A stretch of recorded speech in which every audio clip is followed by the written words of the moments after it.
ആവശ്യത്തിന് നോട്ടെത്താത്തതിനെ തുടർന്ന് ട്രഷറി വഴിയുള്ള ശമ്പള പെൻഷൻ വിതരണം ഇന്നും ഭാഗികമായി തടസ്സപ്പെട്ടു. 139 കോടിയുടെ കറൻസി ആവശ്യപ്പെട്ട ട്രഷറിയിലേക്ക് വന്നത് 87 കോടി രൂപ മാത്രമാണ്.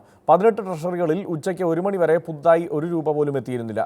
പ്രധാന നഗരങ്ങളിലെ ട്രഷറികളിൽ ആവശ്യത്തിനനുസരിച്ച് നോട്ടെത്തിച്ച റിസർവ് ബാങ്ക് മറ്റു ജില്ലകളിൽ ആവശ്യപ്പെട്ടതിന്റെ പകുതി പോലും നൽകിയില്ല. ഇന്നലെ മിച്ചമുണ്ടായിരുന്ന 12 കോടി രൂപയുമായാണ് സംസ്ഥാനത്തെ ട്രഷറികൾ ഇന്നത്തെ ശമ്പള പെൻഷൻ വിതരണം തുടങ്ങിയത്. വലിയ തുക ശമ്പളവും പെൻഷനുമായി നൽകേണ്ട ദിവസമായതുകൊണ്ട് ഉച്ചയ്ക്ക് 2 മണി വരെ 139 കോടി രൂപയുടെ കറൻസിയാണ് ആവശ്യപ്പെട്ടത്. പക്ഷേ 87 കോടിയേ കിട്ടിയുള്ളൂ. 18 ട്രഷറികളിൽ പണം എത്തിയതേയില്ല.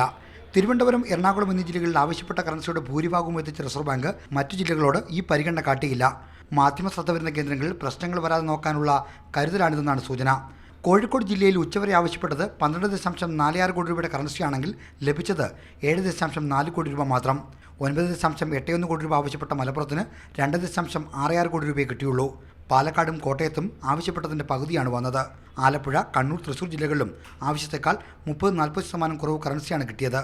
സംസ്ഥാനത്തെ 144 ട്രഷറികളിൽ പണമെത്തിക്കുന്ന SBT ഉച്ചവരെ 62 കോടി രൂപയുടെ കറൻസി നൽകി. 98.27 കോടി രൂപയുടെ കറൻസി ആവശ്യപ്പെടുമ്പോഴാണ് SBT ഇത്രയും പണം നൽകിയത്. ബാങ്കുകൾ വഴിയുള്ള ശമ്പള വിതരണത്തിലും കറൻസി ക്ഷാമമുണ്ട്. ശാഖകൾ വലിയ തോതിലുള്ള തിരക്ക് അനുഭവപ്പെടുന്നില്ല. പണം പിൻവലിക്കാൻ കൂടുതൽ പേരും ATMകളെ ആശ്രയിക്കുന്നതുകൊണ്ടാണിത്. എന്നാൽ ATMിൽ നിന്ന് പണം പിൻവലിക്കുമ്പോൾ ഒരു തവണ 2000 രൂപ മാത്രമാണ് കിട്ടുന്നത്. മാതൃഭൂമി ന്യൂസ്, തിരുവനന്തപുരം. സഹകരണ ബാങ്കുകളിലെ പ്രതിസന്ധി ഗൗരവമേറിയ പ്രശ്നമാണെന്ന് സുപ്രീം കോടതി. ജനങ്ങൾ ബുദ്ധിമുട്ടിലാണെന്നും ബാങ്കുകൾ ഉന്നയിച്ച പരാതി പരിശോധിക്കുമെന്നും കോടതി പറഞ്ഞു. അതേസമയം നോട്ട് മാറി നൽകുന്നതിൽ നിന്ന് ജില്ലാ സഹകരണ ബാങ്കുകളെ ഒഴിവാക്കിയ തീരുമാനം ബോധപൂർവമാണെന്ന് കേന്ദ്ര സർക്കാർ വിശദീകരിച്ചു. നോട്ട് മാറ്റി നൽകുന്നതിലും പഴയ നോട്ടുകളുടെ നിക്ഷേപം സ്വീകരിക്കുന്നതിലും മാറ്റി നിർത്തിയ റിസർവ് ബാങ്ക് നടപടി ചോദ്യം ചെയ്ത് രാജ്യത്തെ ജില്ലാ സഹകരണ ബാങ്കുകൾ നൽകിയ ഹർജി പരിഗണിക്കവെയാണ് സുപ്രീം കോടതി നിരീക്ഷണം. സഹകരണ ബാങ്കുകൾ നേരിടുന്ന പ്രശ്നം ഗൗരവമേറിയതാണെന്നും പരാതി പരിശോധിക്കുമെന്നും ചീഫ് ജസ്റ്റിസ് അധ്യക്ഷനായ ബെഞ്ച് വ്യക്തമാക്കി.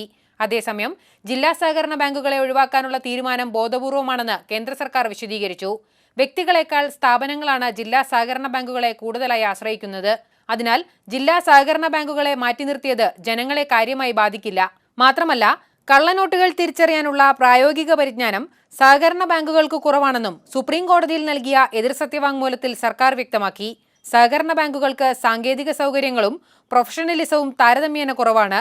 ജില്ലാ സഹകരണ ബാങ്കുകൾക്ക് RBI നേരിട്ട് മേൽനോട്ടം വഹിക്കുന്നില്ല. സംസ്ഥാന സർക്കാരുകൾക്ക് ബാങ്ക് മാനേജ്മെന്റിൽ നിയന്ത്രണമുണ്ട്.